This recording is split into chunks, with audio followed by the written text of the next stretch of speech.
Taylor Smith from gamblingsites.org here with the Week 11 edition of the Super Bowl 54 Stockwatch. The three teams whose odds are looking good heading into Week 11 are the Seahawks, Steelers, and Vikings. The Seahawks became the first team this season to beat the 49ers with a stirring win in overtime on Monday Night Football.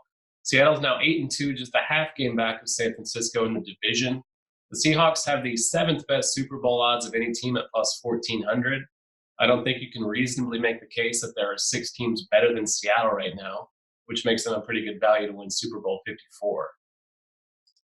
The Steelers are over 500 for the first time this season at 5-4 after beating the Rams at home in Week 10. Mason Rudolph has filled in pretty well for Ben Roethlisberger this season, better than anyone could have hoped, I would think.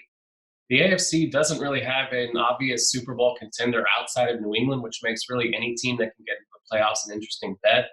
The Steelers are now plus 3,300 to win it all. I'd kind of written them off earlier this season after they started 0-3, but they've been impressive the last few weeks.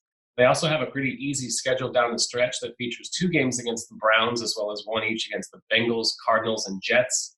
So it's not impossible to think the Steelers can find their way into a wild card spot. At plus 3,300, I think that makes for pretty good value. And the Vikings are now 7-3 after beating the Cowboys on Sunday Night Football. Kirk Cousins has played really well in recent weeks. Dalvin Cook has played really well all season long. I think riding Cook is a recipe for success in the playoffs, and Minnesota is a viable threat out of the NFC. Plus 2,000 is pretty interesting for a team with no obvious weakness like the Vikings. I think they have a real chance of making noise in the NFC playoffs, even if they don't win the division. So plus 2,000 is another good value bet. The three teams trending in the wrong direction are the Cowboys, Saints, and Colts.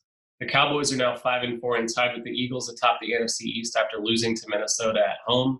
Dallas started the season 3-0, and then they lost 3 straight, and then they won 2 straight, and then they lost this past week. I just don't think you can really trust a team that's been so inconsistent all year long. Expecting them to win 3 or 4 straight in the playoffs seems like a pretty unreasonable expectation at this point. Plus 2,500 is just not a favorable number for me. I would prefer longer odds on them if I were going to take a long shot bet. I don't know what happened to the Saints this past week, but they were smashed at home by the Falcons, the same Falcons team that's been one of the worst teams in football all season long.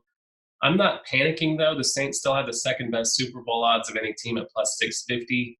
Obviously, if they continue their downswing after this, that's a reason for concern, but I wouldn't be hopping off the bandwagon quite yet.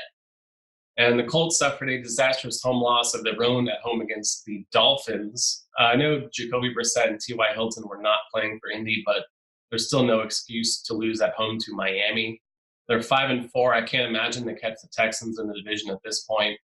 We don't know how long Brissett and Hilton are going to remain sidelined. The Colts are now plus 8,000 to win it all. I think I'm ready to hop off that completely. That'll do it for the Week 11 edition of the Super Bowl 54 Stockwatch. Check back next week for the Week 12 edition. And don't forget to subscribe to the Odds on Favorites YouTube channel for the latest from gamblingsites.org.